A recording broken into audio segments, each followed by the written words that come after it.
Behold, the Lamb of God who takes away the sins of the world.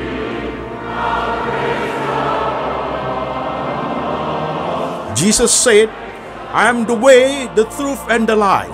No one come to the Father but by me.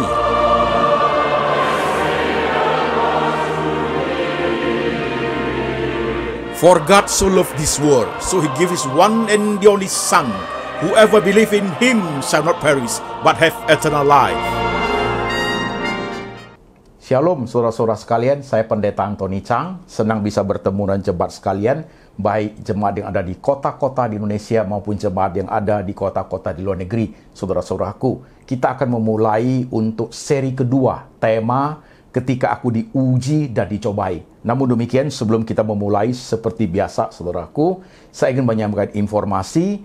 Saudara-saudara sekalian, jangan lupa kalau masuk ke YouTube channel saya, please klik subscribe dan klik lonceng, supaya setiap khotbah yang terbaru dirilis secara otomatis sudah ada notifikasi di gadget saudara, sehingga saudara mudah mengikuti ibadah. Demikian informasi yang bisa saya berikan, saudara-saudara sekalian. Firman Tuhan hari ini diambil dari Kejadian 22 ayat 1-5. Demikian firman Tuhan. Ada judulnya, judul Alkitabnya, Kepercayaan Abraham diuji. Ayat pertama. Setelah semuanya itu, Allah menguji Abraham. Ia berfirman kepadanya, Abraham, lalu sautnya, ya Tuhan. Firman-Nya, ambillah anakmu yang tunggal itu, yang engkau kasihi, yakni Ishak. Pergilah ke tanah Moria, dan persembahkan dia di sana sebagai korban bakaran pada salah satu gunung yang akan kukatakan kepadamu. Keesokan harinya, pagi-pagi bangunlah Abraham. Ia memasang pelana keledainya dan memanggil 2 orang bujangnya beserta Ishak anaknya. Ia membelah juga kayu untuk korban bakaran itu. Lalu berangkatlah ia dan pergi ke tempat yang dikatakan Allah kepadanya. Ketika pada hari ketiga Abraham melayangkan pandangnya, kelihatanlah kepadanya tempat itu dari jauh.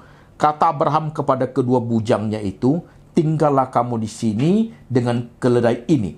Aku beserta anak ini akan pergi ke sana. Kami akan sembahyang. Sesudah itu kami kembali kepadamu. Bagian kedua daripada firman Tuhan kita ambil dari kitab Roma pasal 5 ayat 1-5. Demikian firman Tuhan. Sebab itu kita yang dibenarkan karena iman, kita hidup dalam damai sejahtera dengan Allah oleh karena Tuhan kita, Yesus Kristus. Oleh Dia, kita juga beroleh jalan masuk oleh iman kepada kasih karunia ini. Di dalam kasih karunia ini, kita berdiri dan kita bermegah dalam pengharapan akan menerima kemuliaan Allah. Dan bukan hanya itu saja, kita malah bermegah juga dalam kesengsaraan kita. Karena kita tahu bahwa kesengsaraan itu menimbulkan ketekunan. Dan ketekunan itu menimbulkan tahan uji. Dan tahan uji itu menimbulkan pengharapan. Dan pengharapan tidak mengecewakan. Karena kasih Allah telah dicurahkan di dalam hati kita oleh Roh Kudus yang telah dikaruniakan kepada kita. Bagian ketiga, saudaraku, firman Tuhan bagian ketiga, kita ambil dari Injil Matius pasal 6 ayat 13. Dan janganlah membawa kami ke dalam pencobaan, tetapi lepaskanlah kami daripada yang jahat. Karena engkaulah yang empunya kerajaan dan kuasa dan kemuliaan sampai selama-lamanya. Amin. Saudara-saudaraku, firman Tuhan sudah kita baca. Sekarang mari kita berdoa. Tuhan berkati firman Tuhan yang sudah kami baca. Tuhan Roh Kudus bekerja menerjemahkan firman ke dalam bahasa yang bisa kami mengerti. Supaya lewat firman Tuhan kami kuat menghadapi ujian dan pencobaan. Roh Tuhan bekerja lewat hamba-Mu, memberi hikmat untuk menguraikan firman Tuhan dengan bahasa yang bisa dimengerti oleh jemaat. Tuhan berbicara, kami siap mendengar. Dalam nama Tuhan Yesus kami berdoa. Amin. Saudara-saudara sekalian, hari ini kita masuk di seri kedua, part 2 daripada tema ketika aku diuji dan dicobai. Saudara-saudara sekalian, dalam seri kedua, saudaraku, Namun demikian, sebelum kita masuk ke seri 2, seri pertama 2 minggu lalu, saudaraku, seri pertama 2 minggu lalu, saya akan menjadikan menjadi resume, menjadi suatu intro untuk di seri kedua, supaya bisa refresh saudara punya pikiran, supaya ingat kembali yang kita bahas di seri pertama. Karena seri pertama menjadi penting, saudaraku, sebagai suatu pijakan untuk masuk ke seri yang kedua. Saudara-saudara sekalian, seperti yang sering saya katakan, dalam semua khotbah berseri saya, kita menggunakan pikiran integratif, yaitu semua poin itu saling berkait, maka tidak bisa saling terpisah, saudaraku. Nah, saudara-saudara sekalian, sebagai resume daripada seri pertama ketika aku diuji dan dicobai adalah demikian, saudaraku. Perhatikan, waktu kita berbicara mengenai ujian dan pencobaan, saudaraku, yang kita bahas di seri pertama adalah, saudaraku, kaitan Allah dengan ujian dan pencobaan, poin pertama. Poin kedua, kaitan setan atau iblis dengan ujian dan pencobaan. Poin ketiga, kaitan manusia itu dengan ujian dan pencobaan. Nah, saudara-saudara sekalian, di Injil Matius pasal 6 ayat 13 yang kita baca tadi itu, bunyinya adalah, jangan bawa kami ke dalam pencobaan, tetapi lepaskan kami daripada yang jahat. Saudara-saudara sekalian, ketika kita membaca kalimat seperti itu dalam doa Bapa kami, semua kalimat aktif, artinya God in action. Artinya Tuhan berdaulat, Tuhan berotoritas, termasuk mengenai ujian dan pencobaan, saudaraku. Dengan demikian berarti, saudara sekalian, ujian datang dari Tuhan, tujuannya adalah untuk meneguhkan iman. Sementara cobaan itu datang dari setan, tujuannya adalah untuk menjatuhkan kita, saudara sekalian. Nah, karena dia ada di bawah otoritas Tuhan, saudaraku, setan pun ketika ia menguji, setan ketika ia mencobai manusia, saudaraku, dia tidak bisa sejahat-jahatnya mencobai sehancur-hancurnya manusia itu. Tetap dalam ruang lingkup ada batasnya. Jadi setan itu pun harus seizin Tuhan, saudaraku. Kisah yang paling konkret kita baca di kitab Alkitab kita tentang Ayub yang dicobai setan, saudara sekalian. Jadi ujian dan pencobaan tetap di bawah otoritas Tuhan, saudaraku. Nah, yang kedua, kaitan manusia dengan ujian pencobaan perlu kita pahami. Pada saat kita dicobai, saudaraku, ada satu hal yang harus kita pahami dengan baik. Ketika terjadi cobaan buat manusia, saudaraku, tidak selalu, tidak berarti 100% itu semua karena kerja setan. Tidak, saudaraku.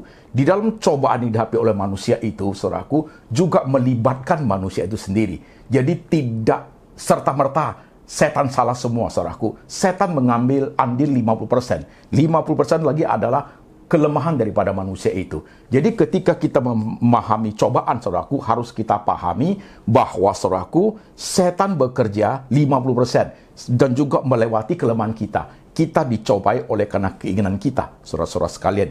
Jadi setan menyelidiki di mana kita paling lemah di situ, maka dia mendompleng dari belakang untuk menjadikan kelemahan kita sebagai cobaan untuk menjatuhkan kita. Jadi the weakness of human and the work of Satan itu dua hal yang berbeda, saudaraku. Kita harus bisa differentiate. Ketika kita bisa differentiate kedua hal itu, saudaraku, maka kita peka bagaimana harus bisa hati-hati terhadap cobaan, saudaraku. Oke, nah itu poin yang besar. Poin yang besar yang kedua lagi, saudaraku, ketika kita menghadapi ujian dan pencobaan itu, hal yang paling sentral dari seluruh khotbah serial produksi lembaga Anthony Chang Ministry International menyangkut 3 hal yang paling pokok, yang paling sentral, yaitu saudara punya mind yang diperbaharui oleh firman Tuhan sehingga menimbulkan suatu worldview yang kuat, dan kita punya heart yang dipengaruhi oleh firman Tuhan sehingga menciptakan suatu intimasi yang kuat dengan Tuhan, dan kita punya faith, saudaraku, iman kita yang adalah anugerah Tuhan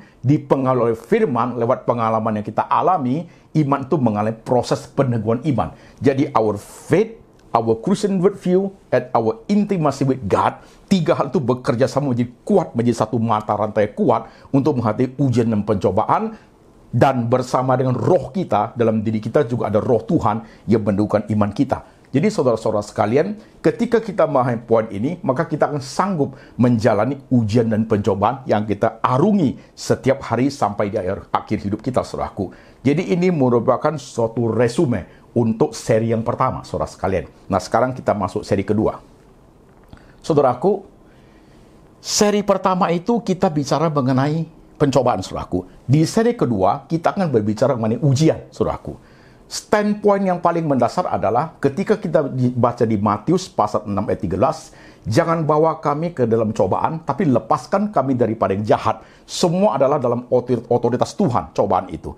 Jikalau cobaan itu Tuhan yang aktif, Tuhan yang melepaskan dari yang jahat, Tuhan yang membawa ke dalam cobaan, cobaan saja Tuhan berotoritas di dalamnya, apalagi disebut ujian, saudaraku.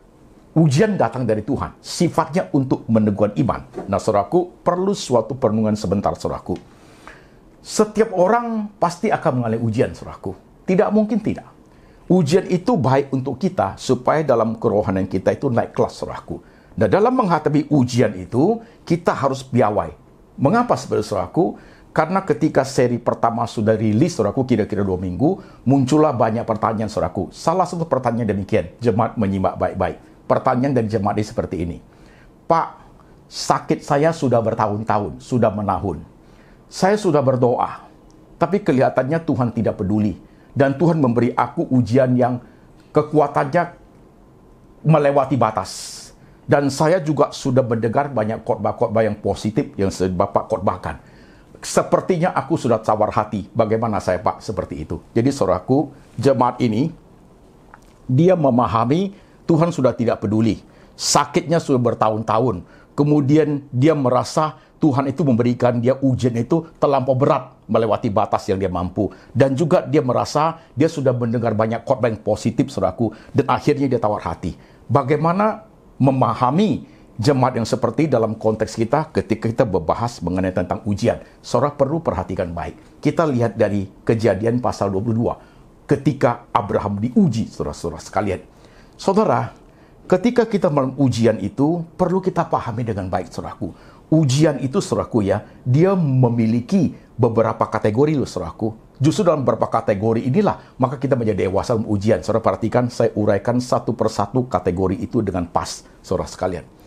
Kategori pertama, ujian itu yang sifatnya short time.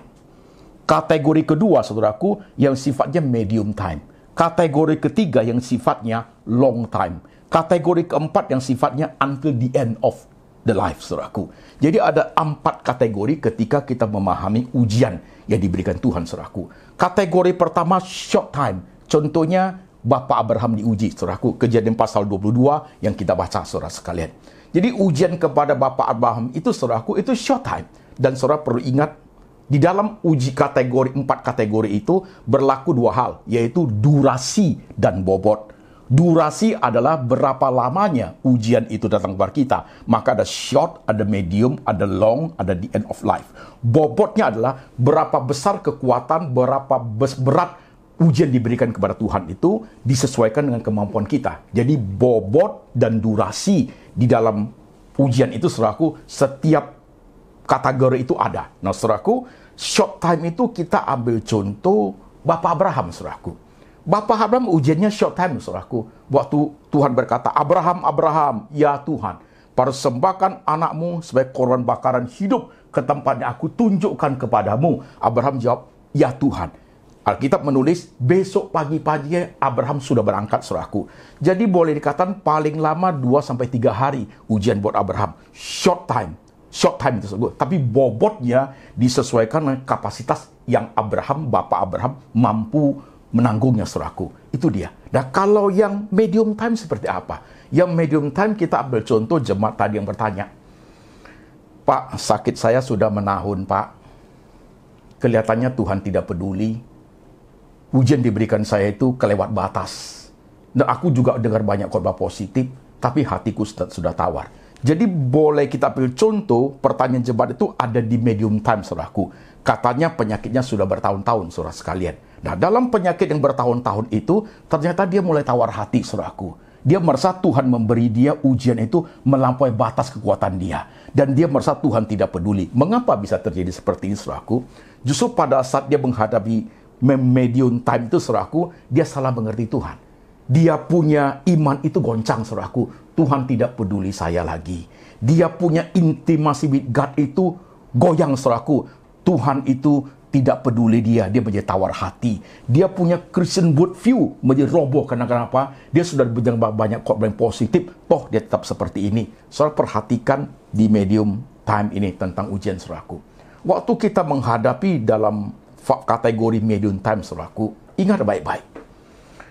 Ketika kita ujian seperti itu, bisa pada saat medium time, saudaraku, saat itu juga berhenti ujian itu. Artinya apa? Kita sembuh. Sangat bisa, saudaraku. Tapi juga bisa, saudara sekalian, ketika di medium time itu, kita bergumul di situ, kita punya faith, kita punya world view, kita punya intimasi bergerak untuk memahami realita hidup yang kita alami, saudaraku, sampai dia melewati batas medium time. Ketika dia masuk ke long time, saudaraku, adalah suatu preparation untuk kita memasuki bukan medium time lagi, tapi masuk ke long time, saudaraku. Nah, waktu memasuki long time baru kita sadari, saudara-saudara sekalian, saudara mulai tahu penyakit saya ini tidak sembuhkan dalam waktu yang singkat, saudaraku. Kan kita juga dalam pergumulan itu ada suatu persiapan dalam hidup, saudaraku. Kita sadar, mungkin saja penyakit saya seperti ini akan dibawa sampai seumur hidup saya. Itu bisa pahami seperti itu, saudaraku.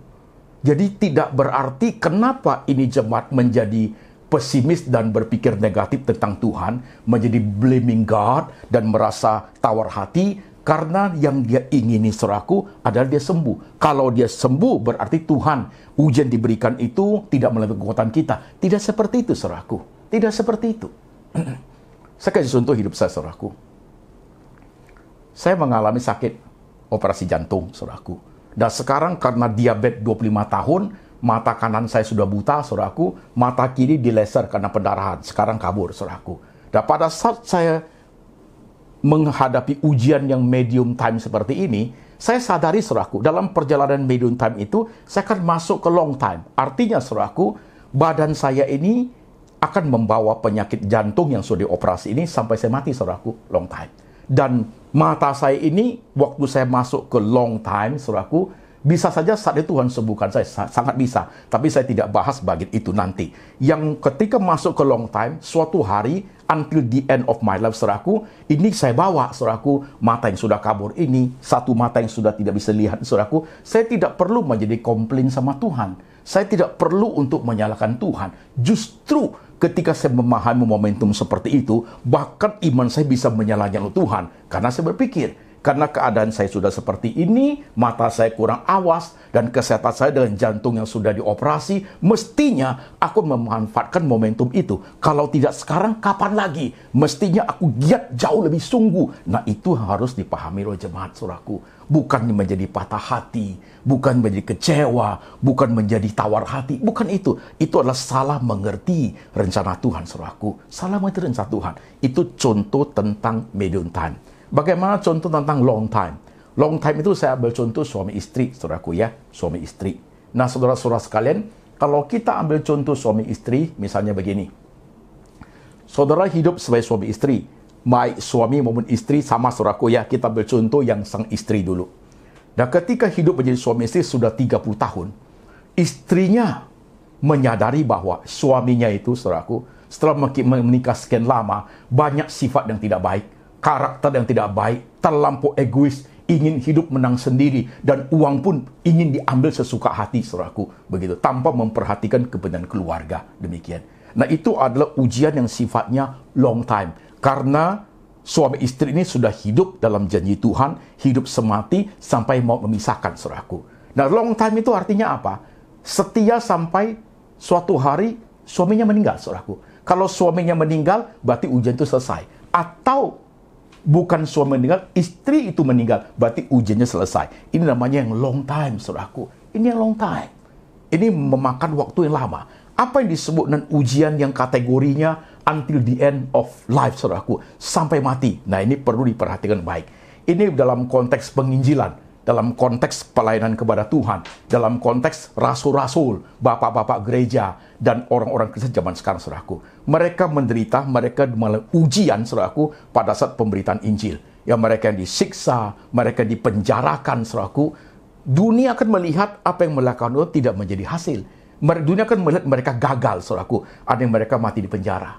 Ada yang mereka tersiksa mati, saudaraku. Tapi dalam hal rohani, mereka mampu melewati ujian itu, saudaraku. Artinya apa? Sekalipun dalam mata dunia mereka tidak sukses, mati dalam penjara, tapi mereka berhasil dalam ujian itu. Jadi ujian itu sampai napas terakhir, saudaraku. Artinya begini, seperti dikatakan Paulus, saudara-saudara sekalian. Ketika dia sudah mengakhiri semua pelayanan, dia berkata, aku sudah mencapai garis finish. Aku berhasil memelihara iman. Mahkota sudah menunggu aku. Sebentar lagi aku akan meninggalkan kemah tua ini. Kemah tua masuk tubuhnya. Rohnya akan kembali kepada Tuhan. Dia melihat apa yang dilakukan, ujian diberikan Tuhan itu, dia mampu menjalankannya, dan dia berhasil, saudaraku, sudah selesai pada saat nafasnya terakhir. Itu disebut dia lolos ujian, saudaraku. Sekalipun dunia melihat dia gagal, dia disiksa, dia hina. Tapi dia melewati kategori ujian yang keempat, saudaraku. Until the end of life, saudaraku. Saudara mengerti hal itu? Kalau kita tidak pahami demikian, saudaraku, kita akan mudah sekali sakit hati sama Tuhan loh. Kita akan mengatakan Tuhan itu memberikan ujian itu terlampau berat. Saudara perhatikan baik-baik. Tuhan memberi ujian kita 50 kilo. Kenapa kita berpikir Tuhan itu memberikan aku ujian kelewat batas beratnya? Masalahnya bukan di Tuhan, saudaraku. Saudara perhatikan dimensi God. Tuhan tidak pernah jahat. Tuhan tidak pernah bohong. Tuhan tidak pernah pura-pura. Tuhan tidak pernah rasain lu, gua kasih ujian seperti itu. Enggak. Tuhan rencana selalu baik, saudaraku. Tuhan selalu baik, maha tahu yang diberikan itu karena tujuannya juga baik supaya kita naik kelas. Ujian diberikan itu pas sesuai dengan kapasitas kemampuan kita menanggungnya. Masalahnya bukan di Tuhannya, saudaraku. The problem is not God. The problem is ourselves, diri kita, saudaraku. Kita diberi ujian yang sesuai kemampuan kita 50 kilo. Tapi karena kita terlampau cengeng, terlampau manjakan hidup ini, baru diberikan 50 kilo untuk ujian saja, kita sudah merasa itu 100 kilo. Problem adalah kita, bukan Tuhan, saudaraku. Nah, ini yang kadang-kadang kita belum pahami dalam hidup ini. Maka timbullah kepahitan kepada Tuhan, tawar hati kepada Tuhan, seolah-olah Tuhan tidak fair. Bukan itu, saudaraku, bukan itu. Masalahnya ada di kita. Mampukah kita menyerap pemahaman satu persatu dengan baik, saudaraku? Karena secara manusia kita pengen, dalam ujianku, Pak, aku ingin sembuh. Ya, saya pun seperti itu. Tapi dengan lewatnya proses waktu durasi yang Tuhan berikan, mestinya kepiawaian kita menjadi mastery of life. Menjadi master, expert dalam hidup kita. Kita mulai memahami rencana Tuhan lewat ujian yang kita hadapi, loh, saudaraku. Itu namanya kedewasaan rohani, saudaraku. Saya kasih contoh. Seorang misioneri yang melayani jemaat di daerah pedalaman, dia tinggal di pedalaman itu 25 tahun, saudaraku. Rumahnya di Eropa itu bagus. Dia hidup di pedalaman itu 25 tahun bersama suku Dayak, suku pedalaman, supaya mengajar mereka percaya kepada Tuhan Yesus. Kemudian anaknya menikah. Setelah menikah, anaknya melahirkan seorang cucu, dia kasih nama Esther. Anak itu terlahir cacat mental, saudaraku. Nah, kalau pemahaman tentang Tuhannya tidak baik, misioneri ini akan mengeluh atau menyalahkan Tuhan. Saya sudah memberi hidup, saya berkorban, tidak tinggal di Eropa, tinggal di pedalaman, melayani engkau sekian tahun. Kenapa engkau beri aku cucu yang cacat mental? Kan begitu, tapi enggak, saudaraku. Justru di tengah hal seperti itu, misioneri ini berkata demikian. Lewat cucu Esther yang cacat itu, kami belajar apa artinya mengasihi. Kami belajar apa artinya pengharapan. Kami belajar apa artinya mengasihi yang kurang. Kami belajar apa itu kesabaran. Kami belajar apa itu anugerah. Kami belajar bagaimana bisa menerima kenyataan hidup yang ada. Dia sebut satu persatu, sebesarku. Sampai di belakang kalimat tadi dia mengatakan, thanks God for little Esther. Orang bisa seperti kenapa? Orang memahami hidup, saudaraku.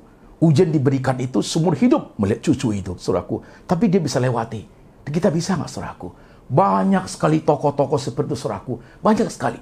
Kalau saudara baca kisah-kisah pahlawan iman, saudaraku, mereka yang dalam hidup mereka banyak tantangan, kesulitan, bahkan penyakit yang harus dibawa mati, tidak membuat mereka itu blaming God, saudaraku. Ujian yang mereka hadapi, mereka terima sebagai suatu kenyataan hidup, justru dalam hal seperti itu mereka lolos ujian. Mereka naik kelas sampai ke kelas yang paling akhir, sampai hidup mereka kembali kepada Tuhan, saudaraku. Mengertikah engkau? Coba perhatikan, di Alkitab banyak contohnya. Dalam hidup kita sekarang juga banyak, saudaraku. Juga banyak. Kadang kalau kita tidak sampai seperti itu, kecenderungannya kita tawar hati. Kita tidak setuju dengan apa yang Tuhan kita buat. Ada satu lagi pertanyaan baru masuk, saudaraku. Jemaatnya mengatakan, Pak, saya hidup sudah 60 tahun. Kemarin suami baru meninggal 2 bulan lalu karena COVID. Anak saya laki-laki yang paling saya sayang 15 tahun lalu meninggal di LA karena kecelakaan mobil. Sekarang saya hidup dengan 2 anak perempuan dan beberapa cucu. Kenapa ujian yang buat diberikan kepada saya itu tidak habis-habisnya, Pak? Kayaknya saya bosan hidup. Nah, ini adalah orang yang tidak mengerti jalan pikirannya Tuhan, saudaraku. Inginnya apa yang dia ingini, dia akan menuju kepada suatu kekecewaan hidup, saudaraku. Yang Tuhan inginkan adalah justru lewat segala hal ujian itu, kita naik kelas. Kita menjadi dewasa rohani, mapan. Kita menjadi banyak makan asam garam, menjadi master dalam hidup kita, saudaraku. Orang bilang kaya pengalaman bersama dengan Tuhan, menjadi dewasa dalam hidup. Mestinya ujian dan pencobaan yang kita alami seperti itu. Khotbah ini baru sukses ketika saudara mendengar dengan teliti, bisa menyimak dengan baik, saudara-saudara sekalian. Justru hasilnya adalah kalau saudara menghadapi ujian dan pencobaan, dia tidak takut. Bahkan dia merasa justru lewat seperti itulah, lewat dua hal inilah yang membawa saya semakin mengenal Tuhan, saya yang hidup, membawa saya mengerti apa artinya hidup yang saya alami itu. Mestinya itu, saudara-saudara sekalian, mestinya itu. Saya perhatikan dan teliti. Jadi saudara-saudaraku, saya yang sudah ada di fase ketiga, sudah lepas daripada operasi jantung, diselamatkan Tuhan dengan mata seperti ini, saya menggebu-gebu untuk fase ketiga ini, saudaraku. Hidup saya tinggal satu fase. Tuhan mau kasih umur berapa, terserah Tuhan. Tapi kekuatan saya, saudaraku, saya tidak sesehat dulu lagi. Karena sudah operasi jantung, saudaraku. Sekarang karena operasi jantung jadi cepat capek. Kalau dulu saya kuat, saudaraku.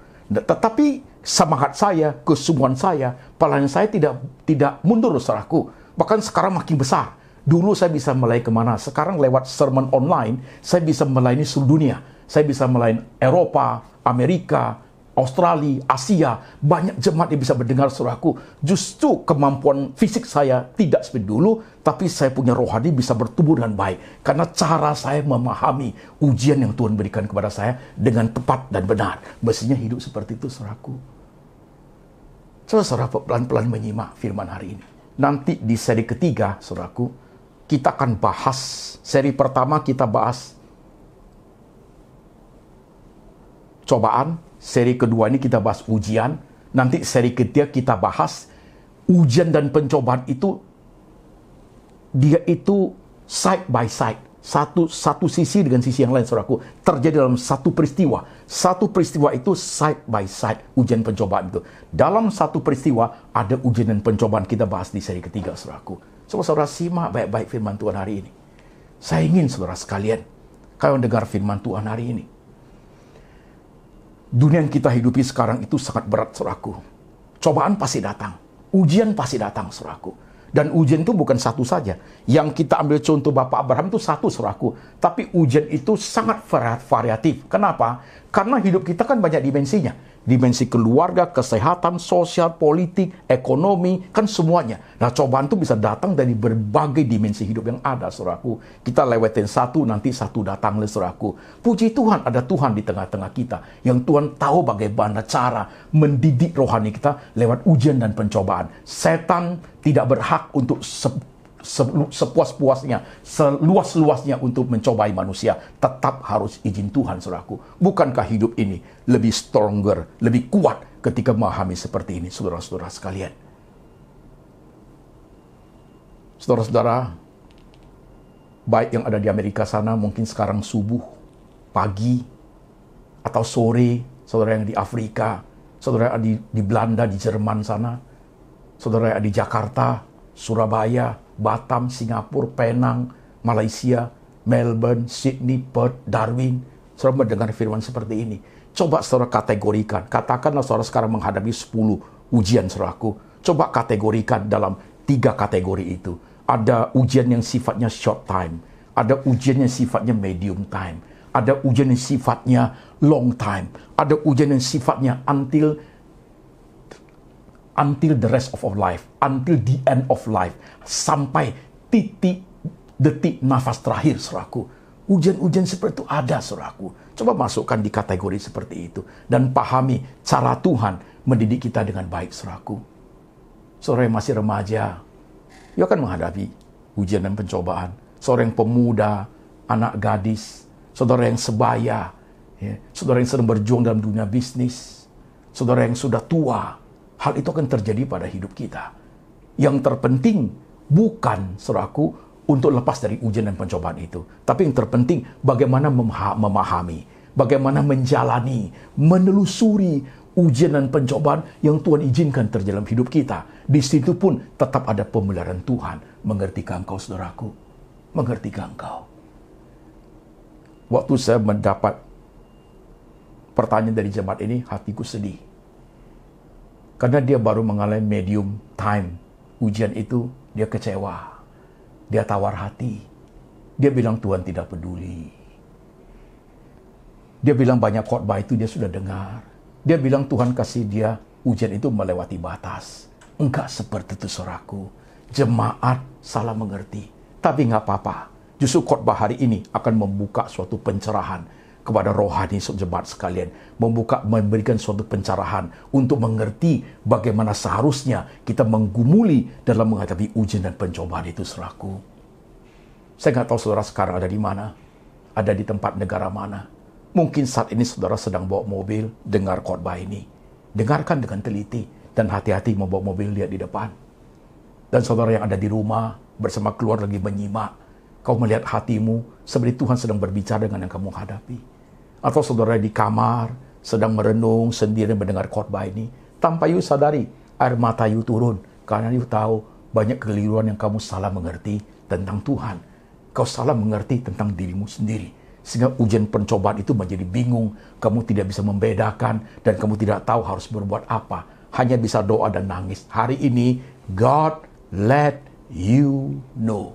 Tuhan mau kasih tahu. Tuhan sayang engkau, saudaraku. Tuhan cinta engkau. Tuhan tidak membiarkan engkau bergumul sendiri. Cobaan aja Tuhan masih pegang kendali, saudaraku. Bukan setan yang pegang kendali. Apalagi ujian yang datangnya khusus dari Tuhan. Supaya kamu naik kelas imannya. Makin lama makin mengerti Tuhan. Makin lama makin mengerti Tuhan. Mengertikah engkau, saudaraku, firman hari ini? Tuhan sayang engkau. Tuhan cinta engkau. Tuhan mau engkau pulih dalam hidup ini.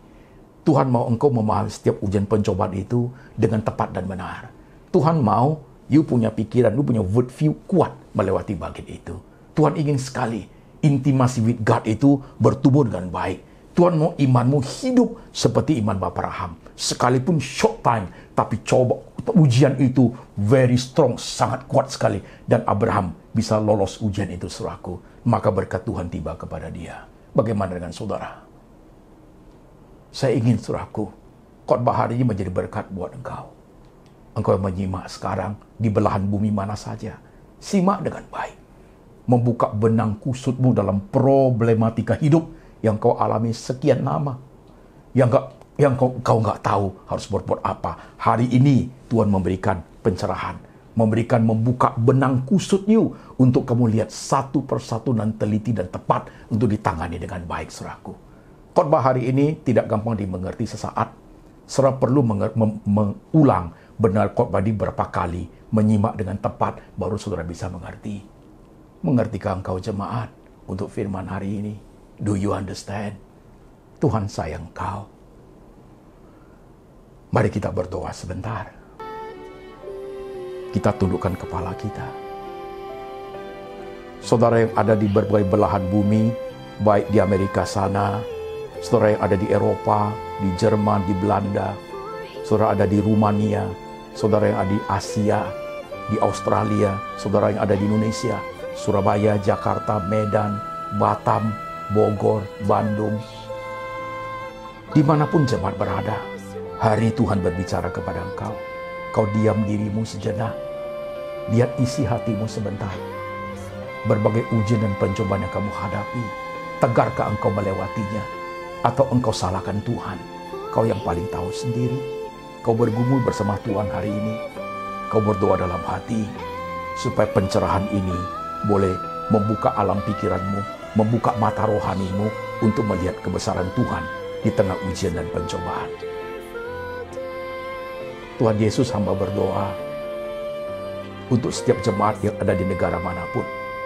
Di tengah COVID yang hebat, di tengah banyak hal yang harus dihadapi, di tengah tantangan sosial, politik, dan budaya, di tengah tantangan kesehatan pribadi demi pribadi, di tengah ujian dan pencobaan yang datang silih berganti. Tuhan, kiranya Engkau memberikan kekuatan kepada umat. Tangan Tuhan diletakkan di atas kepala jemaat. Tangan Tuhan diletakkan di atas hati jemaat, supaya diteguhkan, diberikan worldview yang kuat, diberikan hati yang dekat dengan Tuhan, intimacy with God, diberikan iman yang teguh, sehingga mereka boleh menjalankan satu persatu ujian dan pencobaan yang Tuhan sediakan. Tuhan, hamba berdoa, kiranya anugerah-Mu turun atas jemaat. Dengar hamba-Mu berdoa, dalam nama Tuhan Yesus, hamba berdoa. Amin. For He will be